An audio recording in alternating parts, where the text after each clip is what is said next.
Dahil sa bilis ng pangyayari ay hindi siya agad nakilala ng kanyang ama, ngunit nang tawagin siya ni Qinyan bilang ama ay agad nitong nakilala ang kanyang anak at kitang-kita sa mukha nito ang labis na kasiyahan. Hindi na napigilan ng ama ni Qinyan ang kanyang pananibik at mabilis itong lumapit upang kamustahin ang anak. Paglapit pa lamang niya ay agad niyang naramdaman ang napakalakas na aura na nagmumula sa katawan ni Qinyan. Dahil dito ay hindi na niya napigil ang tanungin kung ano na ang kasalukuyang cultivation level nito. Walang pag-aatubili namang sumagot si Qinyan na kamakailan lamang ay umangat siya sa 6th layer Scientian realm. Labis naman na nagulat ang lahat ng nakarinig, lalo na ang kanyang ama at tiyuhin, dahil hindi nila inakalang ganoon kabilas ang naging pag-unlad ng kanyang lakas. Ilang sandali pa ay napansin ng ama ni Qinyan ang batang babaeng kasama nito, kaya agad niya itong tinanong kung sino ito. Ipinaliwanag naman agad ni Qinyan na si Princess Miao Miao ay ang Honorable Elder ng Mystic Spirit Sect at kasalukuyan niya itong kasama sa isang misyon patungo sa Longhu Mountain Range. Subalit nang marinig ng kanyang ama ang kanilang destinasyon ay agad itong nabahala at mariing pinigilan si Qinyan na magtungo roon. Ipinaliwanag niyang ang buong Longhu Mountain Range ay kasalukuyang binabantayan ng 4 great clans at walang awang pinapaslang ng mga ito ang sinumang manggahas na pumasok sa lugar. Agad naman na tinanong ni Qinyan kung sino ang tinutukoy nitong 4 great clans at kung ano ang tunay nilang pakay sa Longhu Mountain Range. Sinabi naman agad ng kanyang ama na matagal nang umiiral ang 4 na angkang iyon sa Luhi Kingdom. Bagamat hindi sila maihahambing sa top 4 sects ay hindi pa rin maaaring maliitin ang kanilang lakas sapagkat bawat isa sa kanila ay pinamumunuan ng isang martial emperor realm expert. Idinagdag pa niyang ang dahilan ng kanilang pananatili sa Longhu Mountain Range ay ang isang misteryosong kababalaghan na nagaganap doon. Maririnig daw kasi ang iyak ng isang dragon at ang dagandong ng isang tigre na patuloy na umaalingaw-ngaw sa buong kabundukan, kaya pinaghihinalaan na mayroong magpapakitang pambihirang kayamanan. Nang malaman iyon ay biglang naalala ni Qinyan ang mga alamat tungkol sa lugar. Hindi niya inakalang totoo pala ang mga kwentong iyon at sa kanyang palagay ay malamang nanais ng 4 great clans na angkinan ang pambihirang kayamanang maaaring nakatago sa loob ng Longhu Mountain Range. Gayunman ay lalo lang tumindi ang pagnanais nilang magtungo roon. Hindi sila papayag na maaga ng iba ang isang napakalaking oportunidad na matagal nilang inakalang isa lamang alamat. Sa pagkakataong iyon ay nagsalita rin si Princess Miao Miao at sinabi niyang hindi kailangang mag-alala ang ama ni Qinyan dahil hanggat kasama siya ay walang magagawa ang 4 great clans sa kanila. Pagmamayabang pa niya na kahit magsanib puwersa pa ang 4 na angkan ay hindi nito kakayanin ang kahit 1% ng lakas niya. Mabilis naman na natahimik ang ama at tiyuhin ni Qinyan, gayong wala silang ideya kung gaano kalakas ang prinsesa para masabi ang ganong mga bagay. Nang mapansin naman ni Qinyan ang kanilang pag-aalinlangan ay direkta na niyang sinabi na si Princess Miao Miao ay isang thick martial ancestor realm expert, kaya totoong walang magiging laban dito ang pinagsama-samang lakas ng 4 great clans. Halos hindi naman makapaniwala ang dalawa sa kanilang narinig. Sa kanilang paningin ay napakabata pa ni Princess Miao Miao upang magtaglay ng ganoong kataas na cultivation. Samantala ang prinsesa na kanina patahimik ay lihim na nasisiyahan habang pinagmamasdan ang mga nagugulat na ekspresyon ng lahat. Matapos ang ilang sandali ng pagpapasikat ay tumingin siya kay Qinyan at tinanong kung tapos na ba ito sa pagbisita sa kanyang angkan. Ipinaalala niyang kailangan na nilang magmadali dahil baka maunahan pa sila ng 4 great clans na mahanap ang nakatagong kayamanan sa Longhu Mountain Range. Sumagot naman agad si Qinyan na maaari na silang umalis anumang oras, pero bago raw sila tuluyang magtungo sa Longhu Mountain Range ay hiniling muna niya na malagyan ng isang defensive formation sa buong Qin clan upang maprotektahan ang kanyang angkan. Batid niya raw kasing magiging magulo ang buong rehiyon dahil sa misteryosong fenomenon na nagaganap sa Longhu Mountain Range, kaya nais niyang masiguro ang kaligtasan ng kanyang pamilya. Agad namang pumayag si Princess Miao Miao, ngunit gaya ng dati ay humingi siya ng kapalit.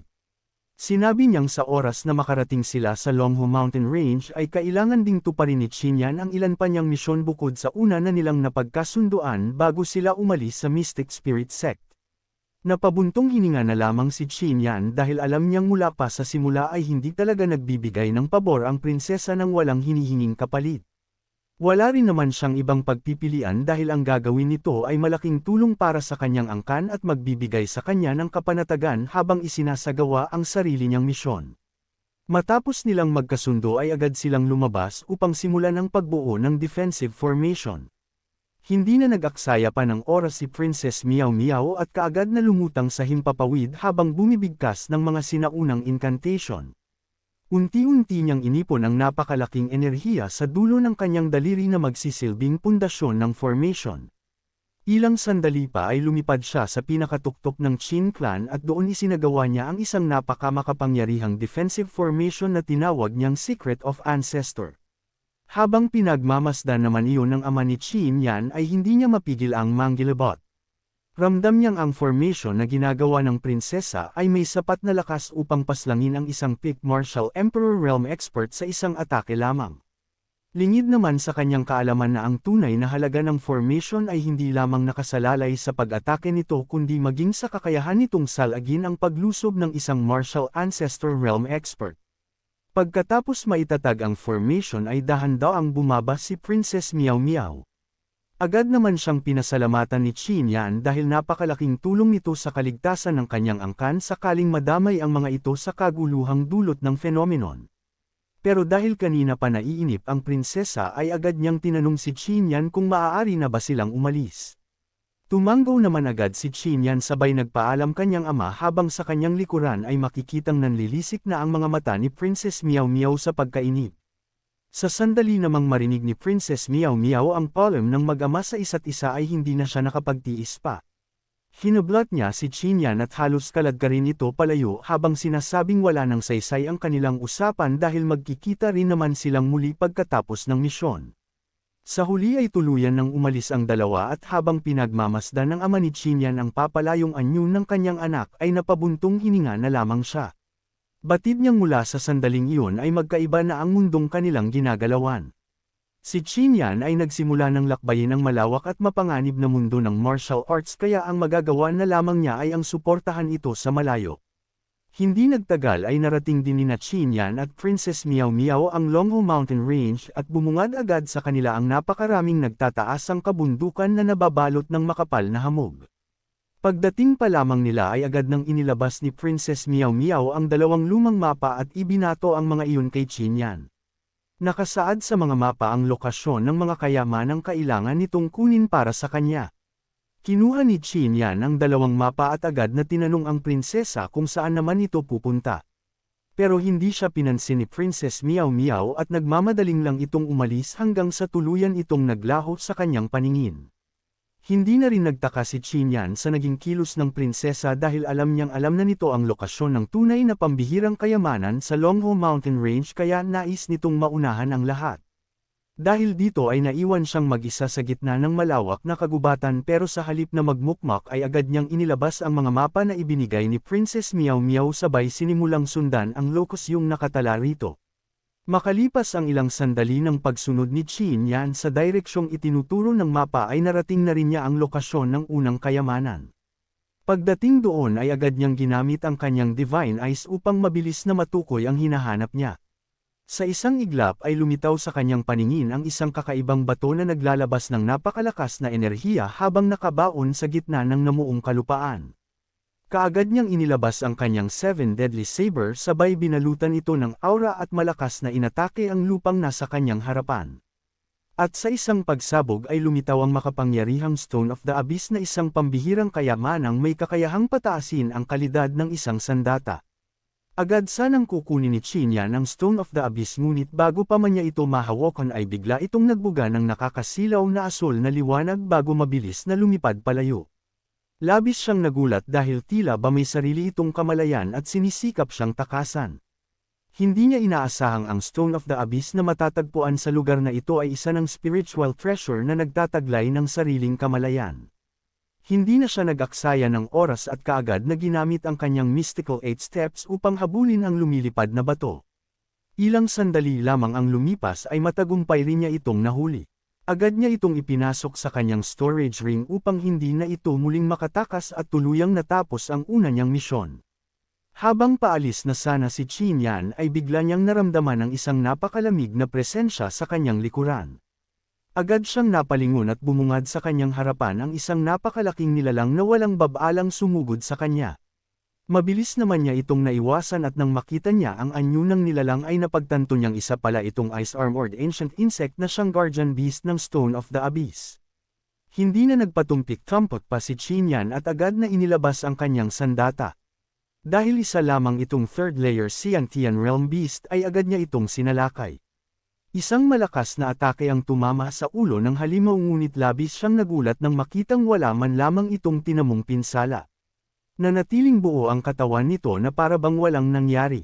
Napagtanto ni Qin Yan na hindi pangkaraniwan ang depensa ng ice-armored ancient insect kaya tumigil na siya sa paggamit ng mga ordinaryong atake at kaagad na pinakawalan ang kanyang saber intent. Sa pagkakataong iyon ay hindi na kinaya ng halimaw ang kapangyarihan ng kanyang atake at tuluyang napaslang. Matapos mapatay ang guardian beast ay nagtaka si Qin Yan dahil batid niyang ang ice-armored ancient insect ay hindi kailanman namumuhay ng nag-iisa. Karaniwan itong namumuhay kasama ang daan-daang kaparehong nilalang. Gayunpaman ay hindi na niya gaanong pinansin ang kakaibang bagay na iyon at yumuko na sana upang kunin ang bangkay ng halimaw. Subalit bago pa man niya ito magawa ay bigla niyang narinig ang nakabibinging ingay ng napakaraming ice-armored ancient insect na mabilis na papalapit sa kanyang kinaroroonan. Hindi man niya nilingan ang mga ito ay batid niyang napakarami ng kanilang bilang. Dahil dito ay agad siyang tumakbo gamit ang mystical 8 steps. Gayunpaman kahit gaano siya kabilis ay hindi niya magawang takasan ang mga ito sapagkat halos bawat sulok ng kagubatan ay puno ng ice-armored ancient insect. Wala na siyang ibang pagpipilian kundi ang humarap sa mga ito. Kaagad niyang inilabas ang 7 deadly saber at binalot ito ng naglalagablab na saber intent bago walang habas na pinakawalan ang kanyang mga atake sa nagkukumpulang mga halimaw. Sa bawat pagwagayway ng kanyang sandata ay 12-12 ng ice-armored ancient insect ang napuputol sa gitna at nagkakawatak-watek ang kanilang mga katawan. Nang matapos ang mabangis na labanan ay mahigit 100 ice-armored ancient insect ang kanyang napatay ngunit kapalit nito ay halos maubos ang kanyang enerhiya. Nagpahinga muna siya ng ilang sandali bago isa-isang kinuha ang mga beast core. Ngunit nang bilangin niya ang mga ito ay labis siyang nagtaka. Sa mahigit 100 halimaw na kanyang napatay ay 40 lamang na beast core ang kanyang nakuha. Hindi niya maunawaan kung bakit ganoon ang nangyari ngunit hindi na rin niya iyon pinansin. Para sa kanya ay malaking kita na rin ang 40 beast core dahil maaari niya itong ipagpalit sa humigit kumulang 4,000 martial emperor pills. Habang nagpapahinga ay napaisip si Qin Yan sa susunod niyang hakbang. Halos ubos na ang kanyang enerhiya matapos ang sunod-sunod na labanan at bukod sa misyon ng sect ay mayroon pa siyang kailangang tapusin na misyon para kay Princess Miao Miao. Batid ni Qin Yan na kung magpapatuloy siya sa susunod na lokasyon sa kasalukuyan ay malalagay lamang sa panganib ang kanyang buhay lalo na kung muli siyang makakaharap ng isang sitwasyong kagaya ng nangyari kanina. Dahil dito ay napagpasyahan muna niyang magpahinga at magbawi ng lakas upang magkaroon ng sapat na enerhiya para sa susunod niyang misyon. Makalipas ang 3 oras ng pagpapahinga ay itinigil na niya ang kanyang cultivation matapos mabawi ang halos 70% ng kanyang lakas. Para kay Qin Yan ay sapat na yun upang muli niyang tahakin ang mapanganib na Longho Mountain Range. Kaagad niya na tinungo ang ikalawang lokasyon gamit ang kanyang mystical 8 steps movement technique. Hindi nagtagal ay narating niya ang lugar na itinuturo ng mapa kung saan dapat matagpuan ang 9 variation flower.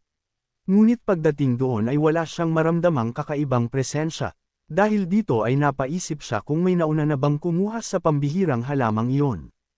Upang makatiyak ay ginamit niya ang kanyang divine eyes ngunit maging ang pambihirang kakayahan ng kanyang mga mata ay walang nakitang bakas ng 9 variation flower. Ang tanging nasa paligid ay mga ordinaryong bulaklak. Habang masusing sinusuri ni Qin Yan ang buong kapaligiran ay bigla niyang napansin ang isang karaniwang bulaklak na bahagyang gumalaw. Agad siyang natigilan at mabilis na nilapitan iyon at doon niya napagtanto na iyon pala ang 9 variation flower na kanyang hinahanap.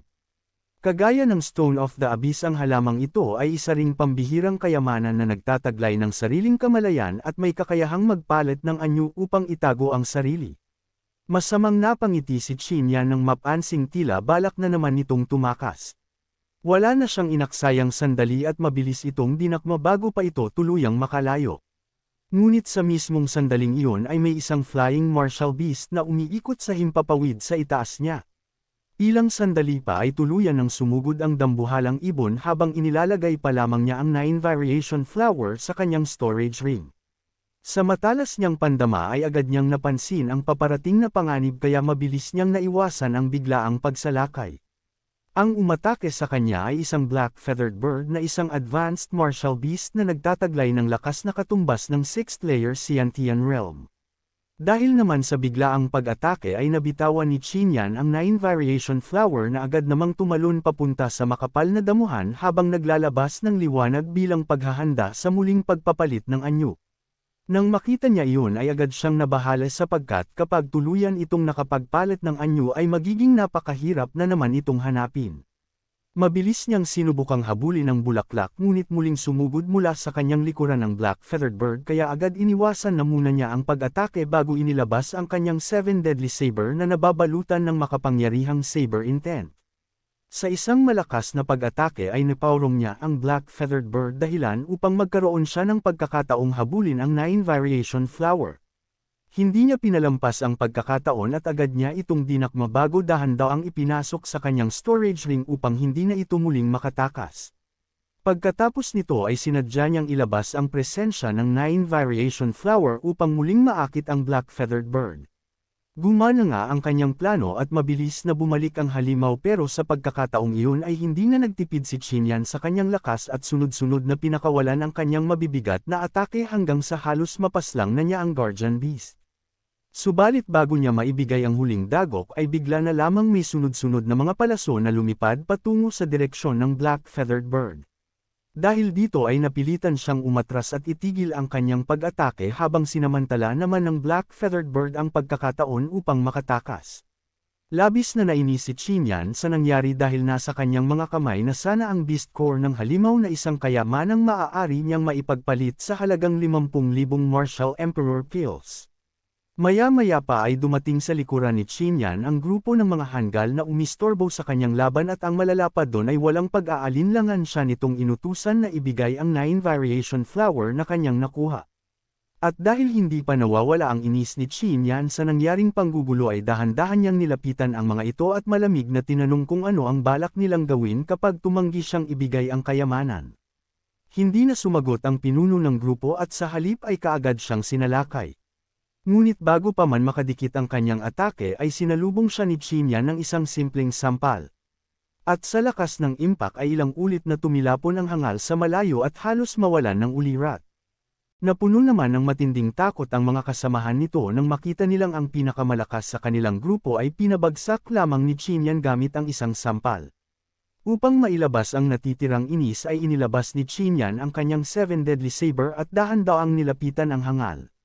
Balot ng nagliliyab na saber intent ang kanyang sandata habang malamig na nakatitig sa kalaban. Dahil dito ay nagsimulang manginig sa takot ang hangal at nagmamadaling ipinakilala ang sarili bilang si Dong Yuhao ang second young master ng Dong clan. Inakala niyang sapat na ang pangalang iyon upang umatras si Xinyan. Ngunit nang marinig ni Xinyan ang kanyang pagkakakilanlan ay agad niyang naunawaan kung bakit ganoon na lamang ang yabang nito.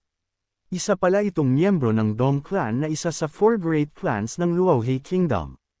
Gayunpaman ay wala iyong naging saysay kay Xinyan. Itinutok ni Xinyan ang kanyang nagliliyab na saber sa leeg ni Dong Yuhao at malamig na sinabi na kung hindi ito magbabayad ng kabayaran sa kanyang kasalanan ay hindi siya magdadalawang isip na pugutan ito ng ulo. Sa halip naman na sumunod ay muli na namang ipinagyabang ni Dong Yuhao ang kanyang pagkatao bilang young master ng Dong clan. Pero imbes na matakot ay lalo lamang nainis si Xinyan at sunod-sunod na pinagsasampal ang hangal hanggang sa mamaga ng gusto ang mukha nito. Maging ang mga kasama nito ay halos hindi na makatingin sa sobrang kahihiyan ng kanilang pinuno. Sa huli ay tuluyan ng natauhan si Dong Yuhao at dali-daling inilabas ang lahat ng kanyang kayamanan kapalit ng pagtigil ni Xinyan. Nang makita ito ng iba niyang kasamahan ay kusa na rin nilang inilabas ang sarili nilang mga kayamanan kahit hindi pa sila inuutusan dahil natatakot silang sila naman ang susunod na pagsasampalin. Pagkatapos tipunin ni Xinyan ang lahat ng kanilang ibinigay ay hindi niya napigil ang magulat sa dami ng kanyang nakuha. Hindi niya akalaing ang isang grupo na hindi naman kabilang sa mga pangunahing henyo ng Dong clan ay nagtataglay ng ganoon karaming yaman. Dahil dito ay tinanong niya si Dong Yuhao kung saan nanggaling ang napakaraming martial emperor pills at iba pang kayamanan na mayroon sila. Matapat namang sumagot si Dong Yuhao na lahat ng miyembro ng four great clans na sumali sa ekspedisyon sa Longhu Mountain Range ay binigyan ng kani-kanilang angkan ng napakalaking halaga ng resources bilang suporta sa paghahanap ng mga rare treasure. Idinagdag pa niyang kabilang pa nga sila sa mga nakatanggap ng pinakamaliit na bahagi dahil mababa lamang ang kanilang cultivation kumpara sa iba. Bahagyang nabigla si Qin Yan sa impormasyong iyon. Sa dami pa lamang ng kayamanang hawak ng mga ordinaryong miyembro ng four great clans ay higit na itong masagana kaysa sa resources ng karamihan sa mga disciple ng Mystic Spirit Sect. Dahil dito ay napagtanto niyang malamang ay ibinuhos na ng four great clans ang malaking bahagi ng kanilang yaman upang matiyak na magiging matagumpay ang kanilang paghahanap sa mga kayamanan ng Longhu Mountain Range. Nang makuha na niya ang lahat ng impormasyong kailangan ay tumalikod na si Qin Yan at naghanda ng umalis. Ngunit bago siya tuluyang lumayo ay malamig niyang binalaan ang mga ito na kapag muli nilang sinubukan siyang kalabanan ay hindi na niya sila pagbibigyan pang mabuhay. Ngunit ilang sandali lamang matapos siyang makatalikod ay hindi pa rin natuto si Dong Yuhao. Palihim itong naglabas ng distress signal upang ipatawag ang iba pa nilang kasamahan na nasa loob ng Longhu Mountain Range. Wala na siyang sinabi pa at sa isang iglap ay sumugod siya kay Dong Yuhao determinadong tuluyan na itong paslangin. Pero sa hindi inaasahan na pagkakataon ay isa na namang palaso ang humadlang sa kanya at sa pagkakataong ito ay higit na itong mas malakas kumpara sa naunan.